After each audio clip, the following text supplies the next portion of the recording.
this room of all the guys that spoke the least educated. And now I'm understanding why, because how in the heck did I want to follow all that? That just ain't right. I should have started this thing and just sat down and shut up. And everybody would have thought, you're really smart. But no, I got to close this thing. But man, it's been good, good, good. Well, I get to talk to you about something that's really near and dear to my heart. And it hadn't always been that way. Is humility. I remember I had a sweatshirt when I was a kid. I didn't know what it meant. But it said, it's hard to be humble when you know you're great. And so I thought, I didn't know what that meant, but now I realized, dang, that was bad. You know, Philippians chapter 2. We're just going to dive right in, and then we'll close up with some question and answer and let y'all go about your day. Philippians chapter 2, verse 3. Justice, mercy, humility. Let nothing be done through selfish ambition or conceit, but in lowliness of mind, let each esteem others better than himself. Let each of you look out not only for his own interest, but also for the interest of others. Whew. Let this mind be in you, which was also in Christ Jesus, who being in the form of God, did not consider robbery to be equal with God. The deity of Jesus. So that's the deity of Jesus. He was being in the form of God, did not consider robbery to be equal with God, but made himself of no reputation, taking the form of a bondservant and coming in the likeness of men. So Jesus abdicated his deity, but maintained his divinity. So he left it. He humbled himself to the point where he said, I am going to give up divinity and become a man. And being in appearance, found in appearance as a man, he humbled himself and became obedient to the point of death, even the death of the cross. See, when Jesus humbled himself, he became the lowest. He allowed himself to die the lowliest form of death possible in that time. There's nothing more humiliating and lowly than to be hung on a cross.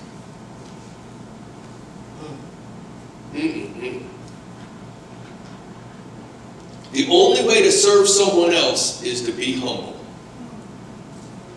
You ought to write that down. The only way to serve someone else is to be humble. And then we may find that our humility will rub off on those around us. Luke chapter 11. This is where the church starts to get dirty. The other stuff's dirty, but this is when it really starts to get dirty. Because this isn't about them, this is about you. And see, that's where the mess begins. We've all sinned and fallen short of the glory of God. The problem is, the man in the mirror, I just preached a sermon, Man in the Mirror, and I played the Michael Jackson version of it, the video of it, and Facebook deleted it out because I didn't have the copyright or whatever. Sony picked out Little Bitty Old Church in Franklin, they delete out the Michael Jackson song. And I wanted his because the video, when you see the video of that, is amazing. It's so moving. So I encourage you, go back and watch that video of Michael Jackson's version of Man in the Mirror. But see, that man in the mirror is where the mess begins. And if we don't clean up that guy, if we don't humble ourselves to admit that we're flawed and we've got issues, nothing's ever going to change. So Luke 11, verse 37. And as he spoke, a certain Pharisee asked him to dine with him. So he went in and sat down to eat. And when the Pharisee saw it, he marveled that he had not first washed before dinner. And the Lord said to him, now the Pharisees make the outside of the cup and dish clean, but your inward part is full of greed and wickedness. Woo! I mean, dang.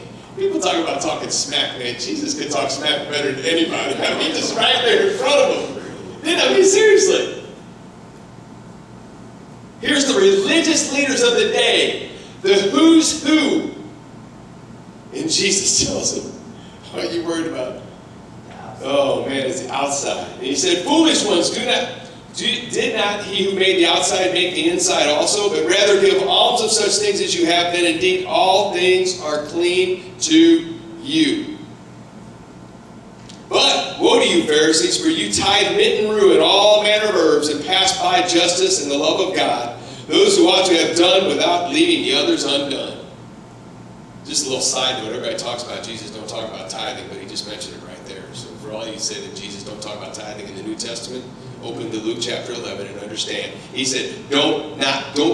He didn't say stop tithing. He said, do that, but do justice, mercy, humility. See, these boys didn't want to humble themselves. Now, I had someone that I really trusted with my life spiritually look at me. My wife and I sat in a room, and he looked at me when I was moving to Nashville and said, you've got a heart of, you've got selfish ambition. Looked me in the eye and told me I had selfish ambition. Now, I'm not looking for you all to go, oh, Pastor Chris, you're just one of the... No, I'm not. I'm just telling you. I mean, you can tell my wife, that wrecked me. I'm not playing. That wrecked me. Now, as I look back on it, you know, it was not well stated the way he did it and why he did it. The why, what was the issue? What he said wasn't the issue. The why was the issue. You understand what I'm saying? The why is he didn't want me to go. You never speak out of the why because that's a lack of humility in your heart. You're trying to hold on to something. You're trying to hang on to, you're trying to control something. See, if you're going to humble yourself, you've got to let go. See, Jesus couldn't hold on to his deity and become man. He had to let go of his deity. He couldn't do both. We try to do so many things that we shouldn't be doing. I remember WWJD. Y'all ever heard that bracelet? WWJD? No, you missed it. See, you fell for that. What would Jesus do? No, that was, what would justification do? Don't laugh, it ain't funny, it's serious. People wore that bracelet so it would justify their stupid actions and the hatred and the bitterness and the things they wouldn't deal with inside themselves, the hurt, the anger. See, the church is jacked up. We can't be humble because we know that the people on the outside can't remove the plank from their own eye to get the speck in mine. See, what we do is when somebody wants to humble themselves and be transparent, we want to use it as a weapon to beat them to death. See, now I don't admit my sin now. No, man, my sin ain't that bad. Dang, I feel pretty good right now. Woo, let me dive into you. Well, what God's doing is he's trying to get you to dive into you. Not worry about that brother's sin or that sister's sin. That's what Jesus did with the woman in adultery. He just knelt down because he's like, man, I ain't going to mess with her sin. Y'all need to deal with yours.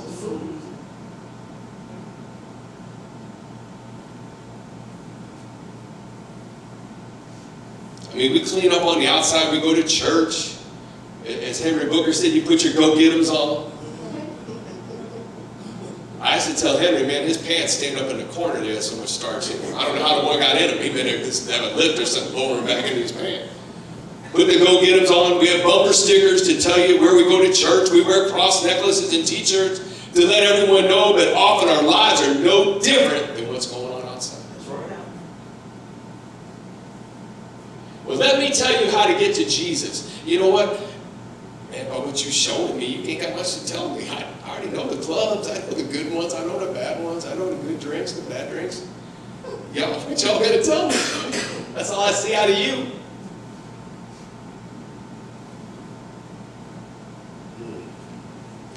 Matthew chapter 7. Verse 1. Judge not that you be not judged. For with what judgment you judge, you will be judged, and with what the measure you use, it will be measured back to you. And why do you look at the speck in your brother's eye, but do not consider the plank in your own eye? How can you say to your brother, let me remove the speck in your own eye, and look, a plank is in your eye? Hypocrite! First remove the plank from your own eye, and then you will see it clearly, and remove the speck from your brother's eye. With the same measure you judge, you shall be judged. Man, the world I'm telling you, some people got some serious issues coming to them. Y'all open up Facebook lately? Woo, I'm not kidding. I pray for people. So I think y'all judging at a level that you ain't even comprehending right now. I know you're not using that same measure on yourself because you wouldn't talk like a fool if you would. That's a good amen right there. Y'all missed that opportunity. I'm sorry, I'll try to give you another one later.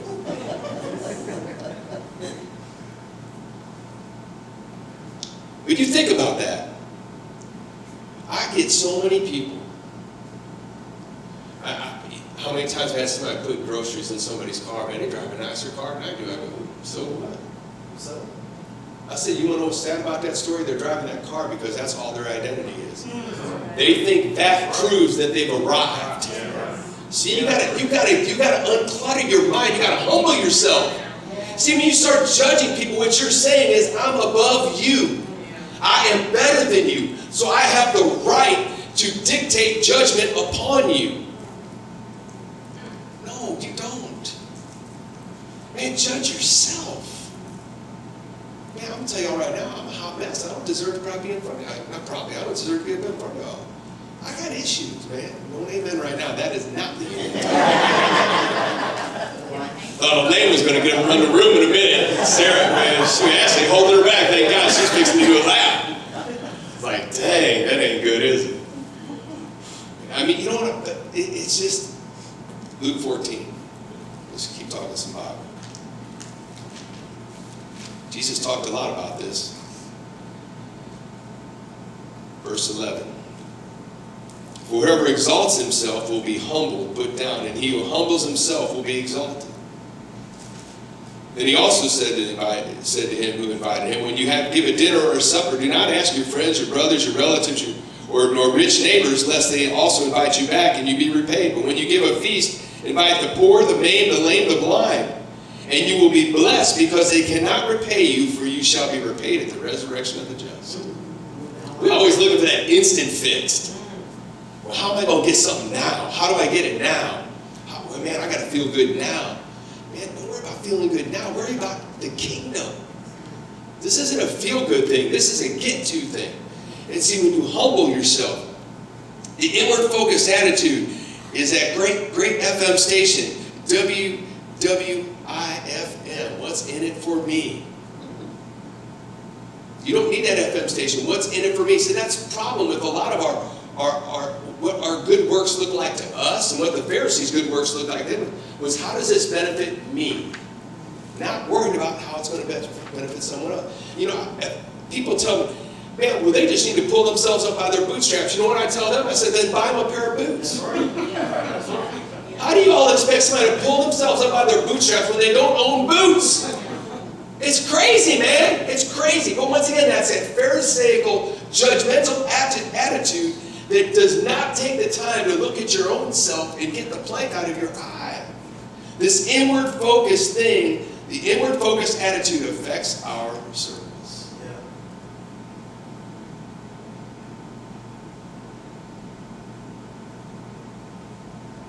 So I did a distribution in Antioch a few weeks ago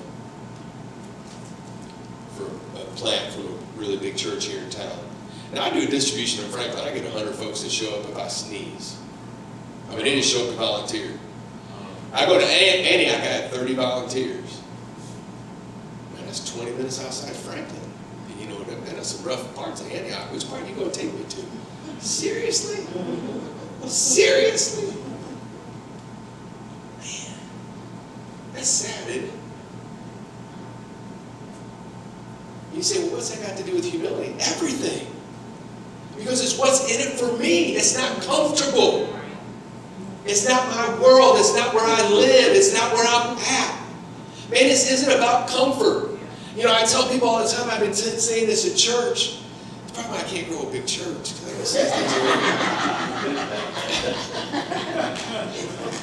I said, you all read a piece of paper and you're worried about your rights. The day you gave your life to Jesus, you gave up all your rights. Take up your constitution and follow. No, take up your cross and follow him. You die to self. That's what humility is. You die to yourself. I have no rights. Pastor Chris Williamson calls me and says, Chris, I need you. It isn't, well, Pastor, when is it? Let me check my, no, Chris, I need you. He needs me. Guess what I do? I go. Well, you don't know what he wants. He's my friend. He wouldn't call me and say, I need you, if he didn't need me. Isn't that right? So I don't need to ask a bunch of questions. I just need to humble myself and go, I'm going to go. This is simple. We make it so hard. James chapter 4. I'm sitting there thinking, y'all are using these scriptures. And I'm pulling out the same scriptures. I'm going, God must be trying to tell us something different. Everybody got all the same scriptures. You know God's trying to say something. So I'm thinking, man, I probably ought to listen to that. James chapter 4. My poor Bible falling apart, man. I've carried this thing for 27 years. I probably need to move on.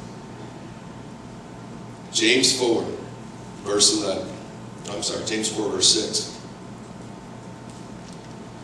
He gives more grace, therefore he says, God resists the proud, but gives grace to the humble. You know, I thought about this. If you're not experiencing much grace, you might think about humbling yourself. And seriously, God's giving grace to the humble. Now, if somebody stood out on the corner and said they're giving $5 bills to people that got acorns, what do you think you're going to fix them to do? You're going to go find some acorns. Aren't you? So if he's going to give grace to the humble and you're not experiencing a lot of grace, maybe you might want to think, am I being humble? He's giving it away. Isn't that what it said? My Bible just fell off. Thanks, man. No, probably know what page it's on right now. I know. Man, my daughter gave me this a long time ago when she signed it. So when she was a little kid, so it's hard to get rid of. You know what I mean?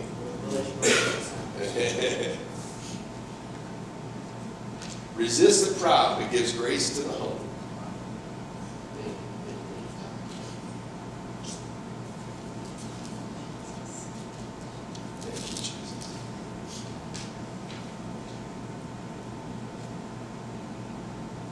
Then he says, therefore submit to God, resist the devil, and he will flee from you. Submit to God, resist the devil. Draw near to God, and he will draw near to you. Cleanse your hands, you sinners, and purify your hearts, you double-minded. Lament and mourn and weep. Let your laughter be turned to mourning and your joy to gloom. Humble yourselves in the sight of the Lord, and he will lift you up. Proverbs 16:18 says, pride comes before destruction. Pride comes before the fall. Humble yourself under the mighty hand of God. You know, I found God will humble you if you choose not to humble yourself. Can I get an amen on that? I've done that way more times than I've humbled myself. I just figured it's easier. Pastor Chris mentioned earlier, I love this verse when, can you imagine? We're so wimpy, man. We're so soft. God walks up to Job and says, gird yourself like a man. I'm going to talk to you. Man, I'd wet my pants. Seriously, when God says, gird yourself like a man, I'm fixing to talk to you. You know you ain't got nothing to say. What are you going to say? Are you going to pull out your, well, I memorized Hebrews. No, you ain't going to do none of that. What God's saying to you is, Job, you best humble yourself, son. Who do you think you're talking to? Now, I'm not, I tell people all the time, don't be afraid to share your feelings with God. And I mean that with all my heart. Share your heart. God already knows it. Don't try to cover it up. Cry to God. Shout to God. Be mad at God. He's big. He can handle it. He can handle it. But by golly, man, keep your heart humble. Keep your heart humble before God. I'll tell you a couple stories.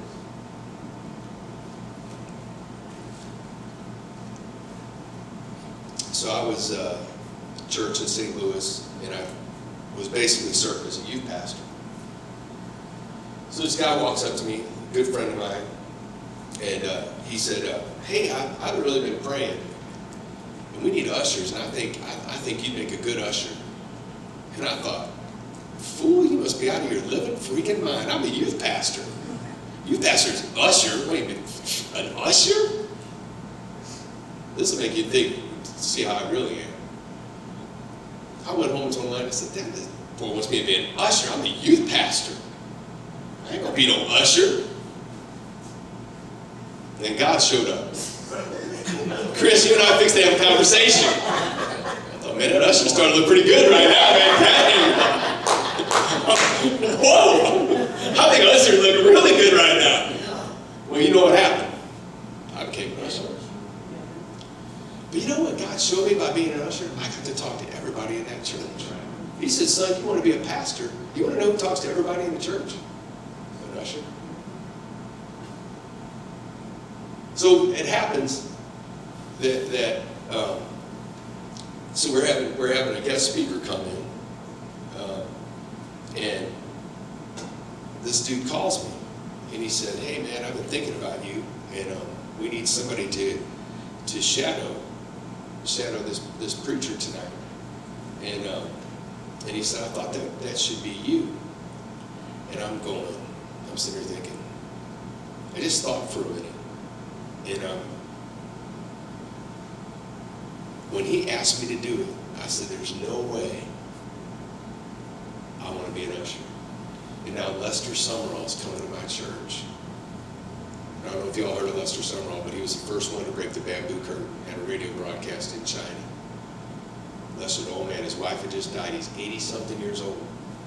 And God puts me in a room with Lester Summerall because I got over my prideful, ignorant, stinking nature and humbled myself. And I'll never forget this. I told Elaine, I never thought about this till years later. I'm sitting down with Lester Summerall, and he goes, I want to show you pictures of my baby. And I thought, this poor old man, he's struggling. And he opens up, and he's got an ocean liner that was filled with grain, and he was taking it into China to feed people and share the gospel. I had no idea I'd be doing anything with food. And then the funny part of the story that gets funnier, then a dude knocks on the green room door. This dude that overlooked me to become a youth pastor. It's interesting what God does in life. You know what I mean? This guy overlooked me. And he says, hey, there's somebody that drove from Texas. And they went Pastor Summerall to pray because their baby's got a disease. And Lester Summerall looks at me.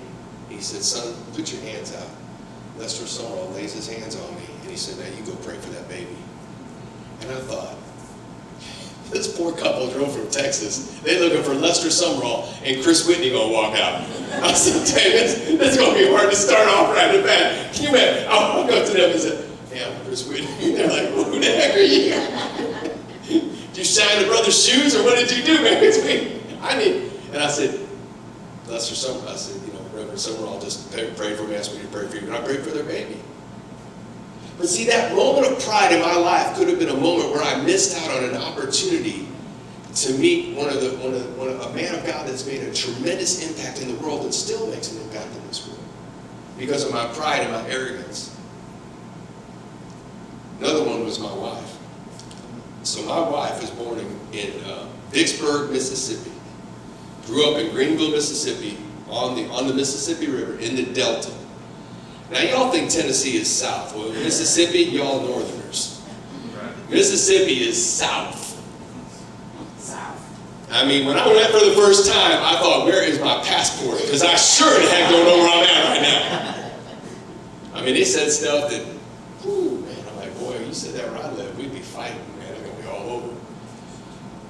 So I remember the first time I'm at a family dinner, and I'm sitting in the living room with all the guys. Of course, now I learned. I didn't know this at the time. And my wife walks in with this big old plate of food, and she hands it to me, and I'm thinking, dang, I can get used to this. This is nice. Dang. And I noticed all the men were that way. Women serving the food, cooked it, and I'm like, and then they got up and cleaned the kitchen and everything. I'm thinking, dang, man, this is different down here. What is this? Woo! Until we moved to Tennessee. My wife got a job. She had to be in at 6 a.m., 6:30. You had to be there. You had to be there at 6. So she got up at 4:30 to get ready. I'm learning, man, if God's got to talk to me, this is not going to be good for me. I mean, it's going to be good for me, but I ain't going to enjoy it. So God started convicting me. This woman has waited on me and served me my whole life, man. I've drug her through places and stuff. So God said, I want you to get up every morning and cook her breakfast before she goes to work.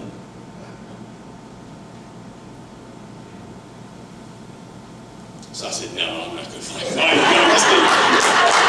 was sitting there, y'all looking like, woo! Y'all just look like, oh, no. So that's what I did. I'd get up every morning and I'd cook her breakfast. And it wasn't so she could receive breakfast. It was God wanted to teach me some humility.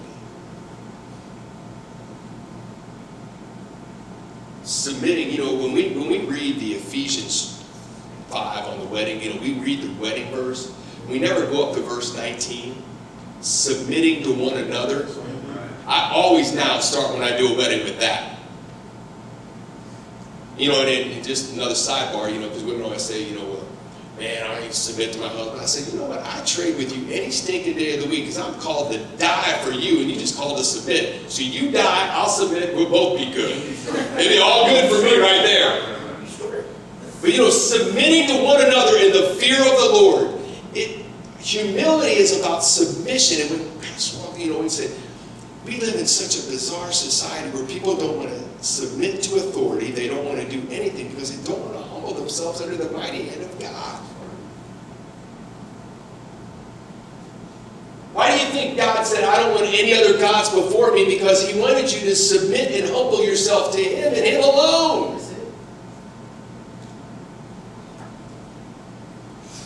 1 Peter chapter 5.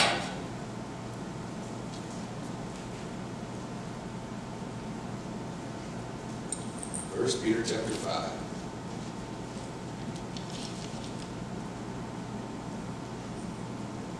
Likewise, we're going to verse 5. Likewise, you younger people, submit yourselves to your elders. Yes, all of you be submissive to one another and be clothed with humility. For God resists the proud, but gives grace to the humble. So imagine if we were to get up every morning, and I know we put on our clothes and our shoes and do all this stuff, but imagine if every morning we got up and said, I'm going to clothe myself today with some humility. Yeah. So when I'm out in conversations and I'm in society, I'm not going to be judging people beyond what I should be judging them for.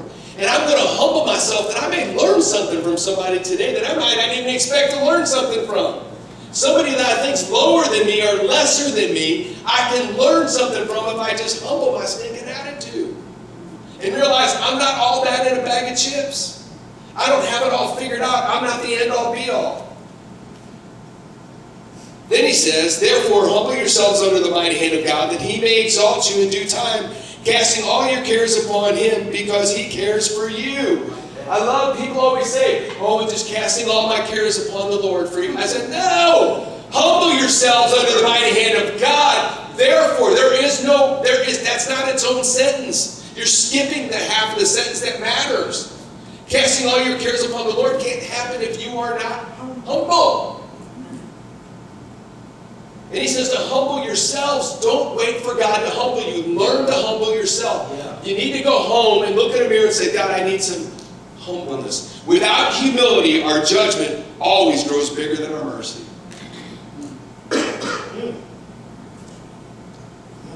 Listen.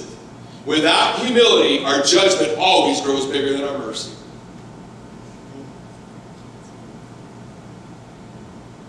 See, mercy will amount to nothing if you aren't humble. Justice will never happen efficiently if you aren't humble.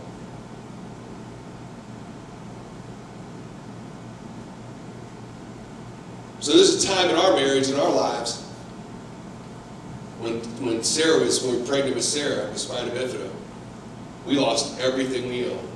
That's a humbling experience. We had to be on food stamps for like 6 months. Lane went and got government cheese and all that. We've been there, done that. And that government cheese is good stuff, man. I don't know where they get it. I wish I could find out, because I'm sorry, but government cheese is the best. I'm serious. I mean, I know, seriously, it's like, whew, man, that cheese was good. That's the only thing I regretted about giving that up is that government cheese. I'm like, damn. Anyway, I digress. That's right, baby. But see, that was a humbling experience for us. And so then I got into the insurance business, became really successful in the insurance business, made a lot of money, did all that stuff. And you tend to forget where you came from. See, people ask me why I still have my drywall tools. I won't forget where I came from.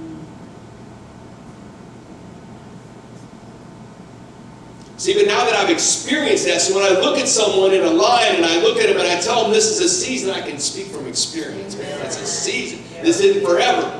Like the girl yesterday, she's living in her car. She's a massage therapist and got a broken wrist. That's her business. How do you work when you got one arm and you're a massage therapist? She's living in her car. Her mom just got out of the emergency room. I said, is there anything I can pray with you about today? And I'm waiting for her to say, God, pray for me to get a house. And I thought, this is the answer to humility. Pray for my mom that she's going to live. Girl's living in her car. God, man. See, I learned something yesterday from somebody that I should have learned something from if I would have been haughty. And then my Coptic Christian Egyptian woman. Oh, man. Just thinking about, I had to leave my country. She said it's dangerous there. We don't understand, man. How humbling would that be? This woman, she's still fighting to become a citizen. And she says, we're not all terrorists. I'm going, dang. Gut wrenching, man. Gut wrenching. Cutest little girl running around, the black, I mean, just, you know what I'm talking about. The big brown eyes, but oh yeah, I have 3 of them. I have 3 children that look like that. I'm married to a Lebanese woman. I have 3 biracial grandchildren. And I'm lily-paced white. Even though Walter and a few other people say I got some black in me, so they think I'm black. So. Who was it that said they thought I was black to read my book? Who was that? Is it your aunt? Yeah, it's Walter John said, there ain't no way a white man wrote that book. So that's good. I take that as a white chocolate. White chocolate, there you go. So when you talk about discrimination and issues, man, it hits home with me. And you would never think, because I'm just this white guy, but I've got 2 grandsons and a granddaughter that I know are going to have issues in this life the way if it stays like it is. And I know being married to a Lebanese wife, I remember going to Israel. Y'all won't believe this. We went to Israel, and we went with this couple, paid our way to Israel. 50th anniversary day. She was Scandinavian, pale white, tall, blonde. Her husband the same way. We'd walk on an elevator, and the Jews wouldn't even acknowledge the woman existed and would talk to Elaine because they thought she was one of them. So you think racial profiling happens just here? It don't happen just here, brother. This is an issue around the world. Isn't it? Luis Rodriguez. This is an issue around the world. I mean, she would walk, and they thought she was Hebrew. The dude, the guide, Hezi, found out she was Lebanese. Our guide was Lebanese. Found out she was like, he grabbed her off the bus and said, I'm going to take you with me, and I'm going to introduce you to the owner of the shop. And I went, well, thank God I'm married to her. I'll get the deal too. He literally took her off the bus and took her all the back rooms and all the places. But see, it was because of her look. We've got to humble ourselves to get past look and be willing to figure we don't have it all figured out. We don't know everything. We don't have all the answers. We need to be good listeners. You can't listen if you're not humble. Yeah. Because you're coming in with this prejudgment attitude. You've shut yourself off to anyone else's opinion or anyone else's words. And that will never bring reconciliation. You cannot have reconciliation without humility. Jesus could not have reconciled us if he did not humble himself. Amen? I'm done. That's enough. So, we have cards, but we're a small group, and we ought to be able to just say, I'd love to entertain any questions, all of us, any questions you have for any of us to talk or ask about. I want to honor everybody's time. We're right on time, actually, to have some time for some questions and answers, but I'm going to sit down now. I don't feel like standing up. But I want to say, I want to shout out to Annette. You can't see her because she's behind a monitor up there. Annette, you kind of see her hand. Annette helping with everything. today. Pastor Chris Williamson, Pastor Kevin Riggs, Pastor Walter Simmons. Am I blocking the camera shot, Kevin? No, you're good. For being a part of this today. They didn't have to say yes to come, and so that means a lot to me. And all of you here, that means a lot to me too. And I would really love for your input, not just now, but if you want to email me